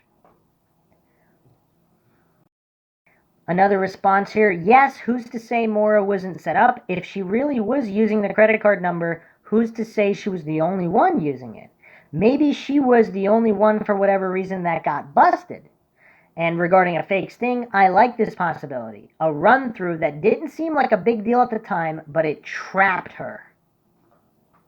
And for all the goofs out there that think this is completely impossible, I mean, there is, of course, the case of the CI Eric Sanacori, whose mother actually sued UMass Amherst. And he was a confidential drug informant for UMass police. And of course, and I don't even believe he was the only person that died as a CI for UMass or in the UMass area. I believe there was also another student who died as well. I mean, this is just shocking that this goes on. But to all the coincidence theorists who claim this is impossible, I mean, UMass has a track record with this, so it's really silly. That just really ups the level of Dunning-Kruger one has to just hallucinate the impossibility of this theory when it actually makes all the pieces fit. I mean, people like to incorrectly invoke Occam's razor, but Occam's razor is the theory with the least amount of assumptions. So if you assume all these infinite coincidences are coincidences, that's a lot of assumptions. So Occam's razor is whatever pieces best fit whatever pieces best fit, whatever evidence best fits. And it specifically states, a lot of people don't know this, if the more complex theory, if that fits the evidence more, then the more complex theory should be used. Only when the evidence is equal for two theories should the simpler one be used. And of course, Occam's razor itself, a remnant of medieval science. But even if we assume it's true in 100% of cases, only if both theories are equal should the less complicated one be used. Clearly, they're not even close to equal, and the least amount of assumptions would probably be the CI theory at this point. At this point, it might be. Another post here, UMPD and 5 other surrounding towns there work as a cooperative unit. So it's 99.9% UMPD, Amherst, and Hadley knew all of this. Another main reason Hadley knew when they arrived at that early Sunday crash was allowing her to leave without a hitch, i.e. no DWI check or anything. And more importantly, no fire or emergency services called out, which is standard operating procedure. They wanted to avoid eyes on this beyond the basics, which happens many times with police and CIs. The CI and their actions are more overlooked by police. If Maura retrieved some insider knowledge, she would have been at great risk to be silenced, and it would have to run very deep. And I responded to this with this comment. What do you think the family has considered or not considered, especially with Julie having worked for DOD or CIA subcontractors or whatnot? There's no way she hasn't at least thought about a CI corruption angle. Are they intentionally not shedding light on what they believe really happened in order to ensure continued cooperation from law enforcement? And a response here, in my opinion, it could go both ways. Fred has publicly gone after the police actions right up to the governor's office. What is interesting from the rest of the family is what they don't say. They have never appropriately addressed the 001-002 police vehicle situation or the actual time frame of the incidents reports. And Julie has mostly not spoken about what she really thinks happened beyond stating that her sister was in the Saturn at the scene for no possible reasons. It's no secret that over the years, the Murrays and the police have been at odds, especially since the lawsuit in 2006, so it could be an attempt to be in good graces currently. But even during the Art and Maggie show, showed Fred has in his mind that police are not working in their full capacity and or have shown malfeasance in some way in Maura's case. Art and Maggie seemed to get close to Julie during the show and after, but then Erin came in to be the family's spokesperson with Fred and Julie. The DOD-DC accomplices still remain a focus, in my opinion, either for steering or for justice, as it remains up in the air. What are the odds that Clint Harding was a sports reporter, started working for the DOD, then jumped right into the Maura Murray case right after? Weird. Then other connections, such as Bill Rausch and Scott Wall, having dealings with military, DC, DOD being major players too. What realistically should have been a local police issue quickly became a state police issue. Then FBI, DOD, DC, and other government agencies becoming entangled in this missing college student case. Haven't really seen this elsewhere. And of course, that's without even going to the DEA activity in Haverhill or the U.S. Marshal activity. Really, really bizarre. I mean, it is really, really bizarre. Some more astute posts here. Do you think if the Saturn had been the car that was crashed Sunday morning in Hadley, as opposed to Fred's Corolla, that the response might have been different? I mean, could Fred's car being driven by Maura that night been a factor because someone might have been expecting Maura to be in the Saturn, the vehicle she had registered on campus? That's an excellent point, because would that have all played out differently if she was in the Saturn on the Sunday morning crash? Wow, that is shocking. And of course, just add another pile to the coincidence stack, just these constant accidents. I mean, it's just really weird. It's like everywhere you look, there's just a giant stack of coincidences. And no shortage of Dunning-Kruger goofs and steers to pretend those stacks of coincidences are not giant elephants in the room and they're totally normal. You don't see that in other cases. Another response to that, it is a factor, I believe. We don't have the police audio scanner call to the scene, and they arrived within 4 minutes of being called by the cadet that was there out of the blue. But what was on that call? Was it generic, or was it mentioned to Hadley that a Maura Murray had been in that accident? Or did Hadley find her there and just watched the entire scene away as though nothing occurred? All accidents involved fire and EMTs, as was the case in Haverhill, even if it was called in later. No one has mentioned that Hadley Officer Ruddock never toned out fire or EMTs to the scene for civilian checkup or volatile fluid leaks or anything. Knowing about the Vassy hit and run in Amherst, all those jurisdictions should have been on the lookout for a vehicle with driver front damage. Some may have been looking for the Saturn, especially if it was never noticed on campus by police after the Vassy hit and run. And another mind-shocking post here, it is interesting to note that if Maura had been arrested in Hadley, then it most likely would have interfered with the February 9th, 2004 plan of disappearance. And now this is getting very, very ominous. Because if Maura had discovered something that multiple police agencies were involved in, and they had some kind of plan enacted, would arresting her and having her spend the night in jail ruin the plan that these departments all knew about? Or are they all the good guys and they were planning to get her into witness protection, so they didn't want to arrest her that night? So if they're acting on the side of good, I mean, either way, it's really, really crazy. It's mind-shocking regardless of whether there's corruption and these are the bad guys setting her up, or if there's other corruption and they're all the good guys trying to help her. Another response, and maybe that's the reason she wasn't given a sobriety test that we know of.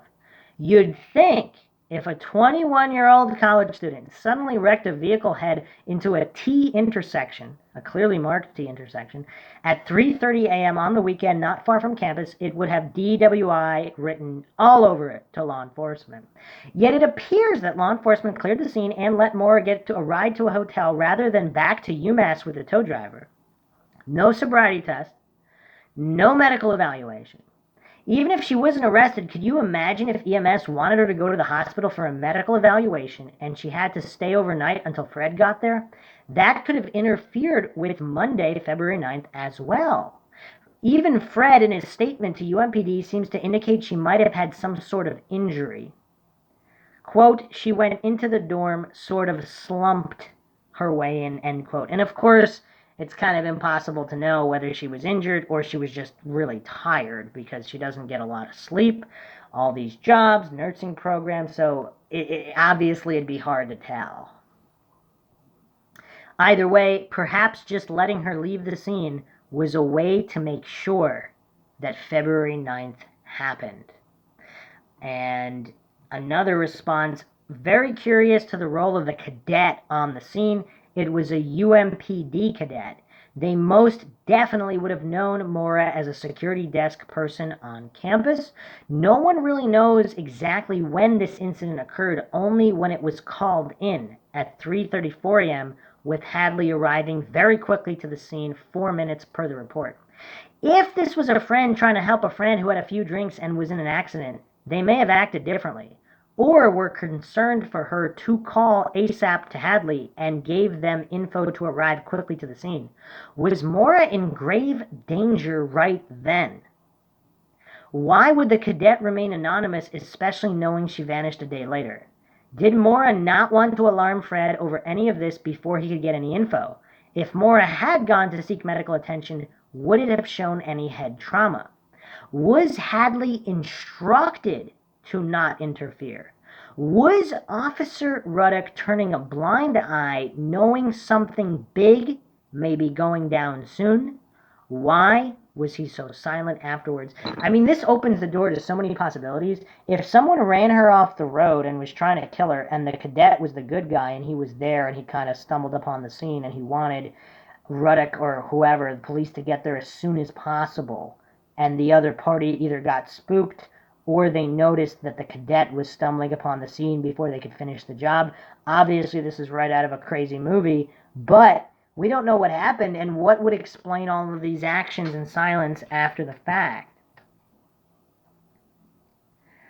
Another post, we can also surmise that cops turning a blind eye could possibly come from an order higher up, such as a government agency, and the Town movie might have some relevance to that Boston area and how everyone interacted with one another during those times and after.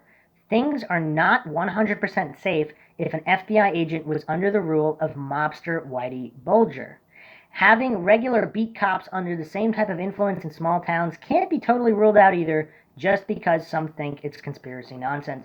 Although, here's the case though, if, let's say, Hadley were put on notice, possibly by the FBI, that there was some kind of operation going down, Maura was a CI and they needed her help to take somebody down.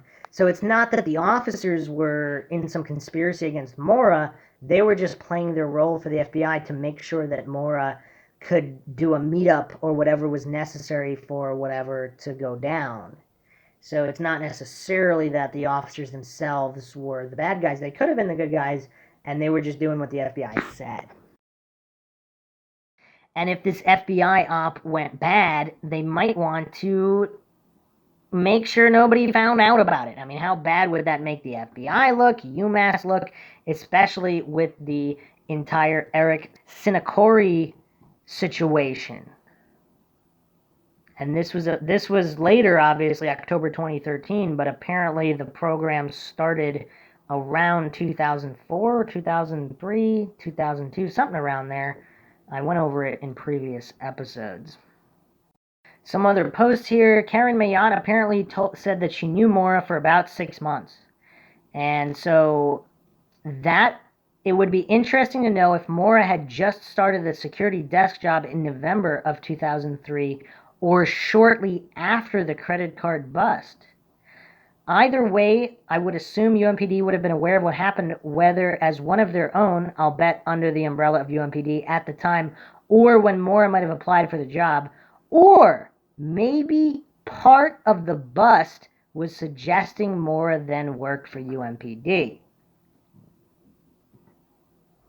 But September to February is 6 months. If she started after her credit card arrest, it would only be 3 months. However, Kennedy Hall had been busted many times for drugs, and maybe kids were dealing through one of the pizza shops. Maybe UMPD had Maura call the shops using another card to see if they could catch any of these activities. Also, many of her late-night calls to Domino's was after the security desk had closed for the night. This would be less noticeable if drugs were getting to the dorms inside pizza delivery boxes. Since the Domino's guy never panned out, was someone working as a third-party entity for dealers, and that person bailed out when the heat was on. Possibly UMPD played along and did the mugshot, etc., to show that there wasn't a sting going on, or that Maura was involved, yet it got back to a local drug kingpin and wrecked all the plans. What if, to show that Maura wasn't with the cops, she had to take a drug stash in her Saturn to New Hampshire on that Monday?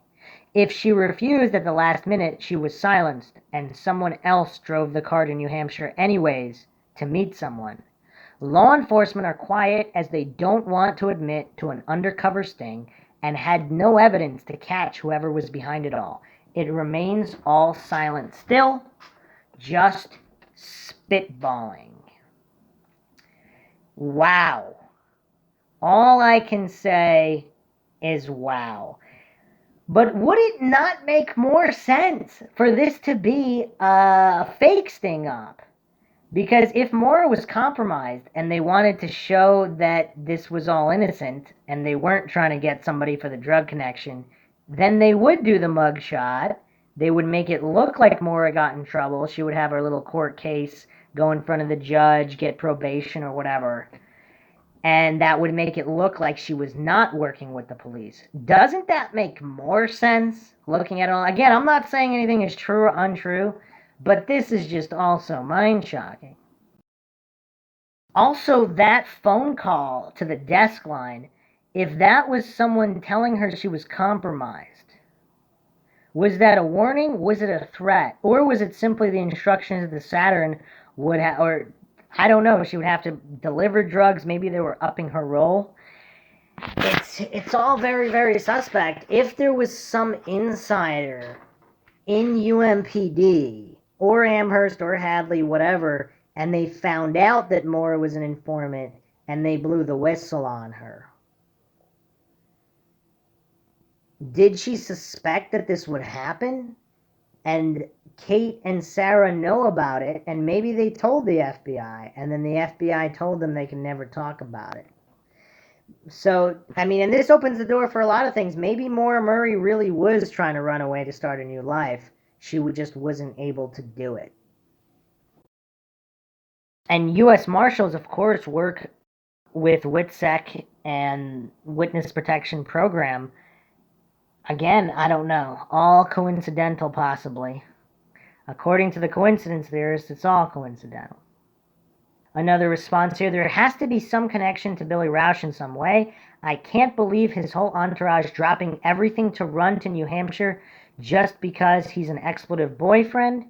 And if he was so innocent, he would be flapping all his evidence for everyone to see. If he was helping her cover up the Vassy incident, why keep it up all these years later? Here's the thing, though. If he's the good guy and Maura told him about the sting up, I mean, he's in the military. Maybe he had some connections at West Point. If she's that frantic and she really needs help, maybe Maura told Billy what was going on with the CI situation. And that's why Billy can't really talk about it to this day, because gag orders, FBI overlap, whatever the case may be. I mean, what is he going to do? Violate that? I mean, they're going to try to, I don't know, maybe they threatened him with obstruction charges or whatever, interfering with an investigation. And in light of all his other troubles after the fact, maybe it really is true that all his troubles came after because he couldn't help Maura. And he really is the good guy here. I mean, it's still, the whole DC Circle angle doesn't make any sense. Because unless they're all just trying to keep the lid on this botched CI op. So that was our non-stop Mindshock podcast on Maura Murray. I mean, there's actually still more to come. I wasn't able to cover it all, but we're already approaching the 2-hour mark here. It's been just a series of mind shocks. And again, I don't know why everybody just puts blind faith in these house of cards of assumptions and coincidences to support the official narrative. It just doesn't make any sense. Clearly there's something else going on. I don't know what that something else is. Maybe it has nothing to do with everything discussed in this podcast. Maybe they really are all just coincidences. But that means there's another missing piece that we don't know about. Hope you guys found another edition of Mindshock True Crime in the Maura Murray series interesting. If you want to support the podcast, you can donate to our PayPal. Just check the link in the description. Make sure you subscribe to the channel. Hit that bell for notifications. Like and share this podcast. Keep up the awareness in this cold case as well as other cold cases and missing persons cases. Awareness is how cases get solved. Twitter, Facebook, Reddit, Patreon. Patrons do get priority for case topological analysis, co-podcast requests. You could also be a guest on the podcast depending on your tier. Questions, comments, theories, non-suggestions, rebuttals, debunkings of any kind, leave them in the comment section. This is Bruce McGuire signing off. Catch you guys next time. And typically it's a confidential informant. Maura Murray case, confidential informant. Maura Murray case, confidential informant. Confidential informant. Confidential informant. Confidential informant. Maura Murray case.